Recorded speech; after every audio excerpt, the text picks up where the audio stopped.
ഏറ്റവും ശക്തമായ സൈനിക സഖ്യമെന്ന് സ്വയം വിശേഷിപ്പിക്കുന്ന നാറ്റോ പല രാജ്യങ്ങളുടെ കൂട്ടായ്മയാണെങ്കിലും അതിന്റെ ജീവാത്മാവ് അമേരിക്കയാണെന്ന സത്യം ഒരിക്കൽ കൂടി വെളിപ്പെടുകയാണ്.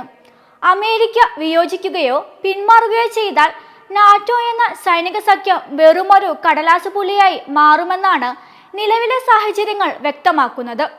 യൂറോപ്യൻ രാജ്യങ്ങൾക്ക് സൈനികരുണ്ടെങ്കിലും ആധുനിക യുദ്ധം ജയിക്കാൻ ആവശ്യമായ ഇന്റലിജൻസ്, ദീർഘദൂര മിസൈലുകൾ, വ്യോമ പ്രതിരോധം എന്നിവയ്ക്ക് അവർ പൂർണ്ണമായും അമേരിക്കയെയാണ് ആശ്രയിക്കുന്നത്.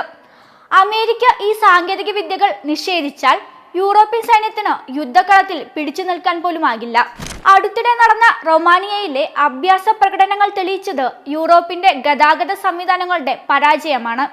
ഒരു അടിയന്തര ഘട്ടത്തിൽ സൈനികരെ അതിർത്തിയിലെത്തിക്കാൻ അമേരിക്കൻ ഗതാഗത സംവിധാനങ്ങളും ഏകോപനവും ഇല്ലാതെ യൂറോപ്പിന് ഒന്നും ചെയ്യാൻ കഴിയില്ല. അമേരിക്ക സഹായം നിർത്തിയാൽ സൈനികർ ബാരക്കുകളിൽ കുടുങ്ങിക്കിടക്കുന്ന അവസ്ഥയാകും ഉണ്ടാവുക.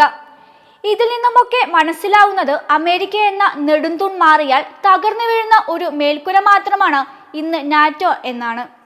അമേരിക്ക തങ്ങളുടെ സൈനികരെയും ഫണ്ടിനെയും പിൻവലിക്കാൻ തീരുമാനിച്ചാൽ ലോകത്തിലെ ഏറ്റവും വലിയ സൈനിക സഖ്യം എന്നത് ചരിത്രത്താളുകളിൽ മാത്രമായി ഒതുങ്ങും. യൂറോപ്പിന്റെ സുരക്ഷ അമേരിക്കയുടെ ഔദാര്യത്തിൽ മാത്രം നിലനിൽക്കുന്ന ഒന്നാണെന്നതാണ് കൈപ്പേറിയ യാഥാർത്ഥ്യം.